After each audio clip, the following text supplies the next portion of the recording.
So, with the recent end update that's just come out to Minecraft Dungeons, they've added some more enchantments, especially ones for melee, and this might change a little bit what you will want to run on those weapons for damage.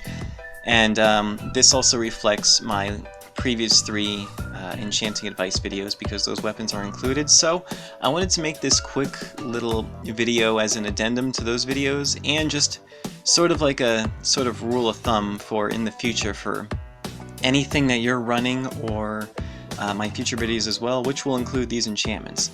But those 2 enchantments that they've added are Voidstrike and Unchanting for melee. Now you already probably know how Unchanting works, I'll talk about that later, but the first one I want to talk about is Voidstrike.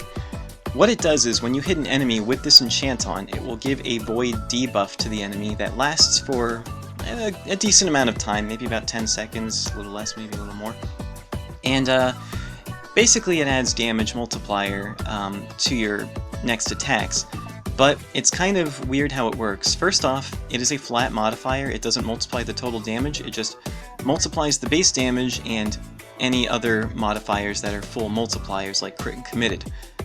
But the way that Voidstrike works is the longer the enemy has the debuff without getting hit, your next attack will do even more damage. So the slower you're hitting, the longer you let that debuff stack, and the more damage that next hit will do. It's sort of an invisible stack counter, which means basically that the faster a weapon is, the less extra damage that Voidstrike will let that weapon do, and the more flat damage buffs like Cowardice, Reckless, Sharpness, armor damage buffs that are on your weapon, the less extra damage total that Voidstrike will do as well.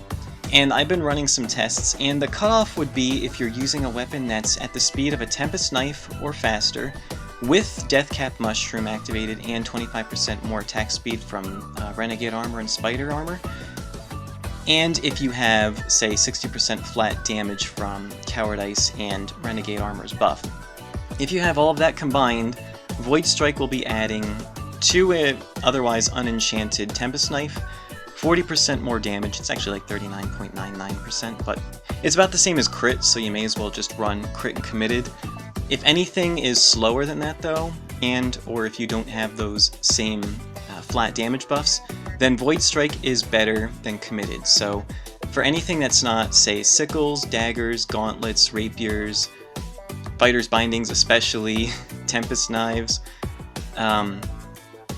Voidstrike is better. For those faster weapons, then committed is better. And I don't know if I said daggers, but that includes them as well. Now, Unchanting, if you don't already know, it doubles the damage that you do to enchanted mobs, and now it's on melee weapons as well. And I was running some tests, and yes, it is a complete 2 times damage multiplier. Any damage buff, even if it's flat, will get multiplied. So, if you have a damage enchant already on your weapon, that being Voidstrike or committed depending on the weapon, a good secondary enchantment would be Unchanting because, I mean, to be honest, enchanted mobs are bigger threats than unenchanted mobs. Those are the ones that you want all of the damage enchants for. So having something that doubles the damage against those mobs is amazing. So if your weapon is slower than a Tempest Knife, you would want to run Unchanting and Voidstrike, along with, say, Leeching and Guarding Strike, or maybe Committed for extra damage if you don't want Guarding Strike, or Refreshment. And if the weapon is faster than that, then you would want to run Committed and Unchanting for damage instead. And if the weapon already has Committed built in, then you could run Unchanting as your first damage enchant, and then, say, Critical Hit or Enigma Resonator if it's a soul weapon.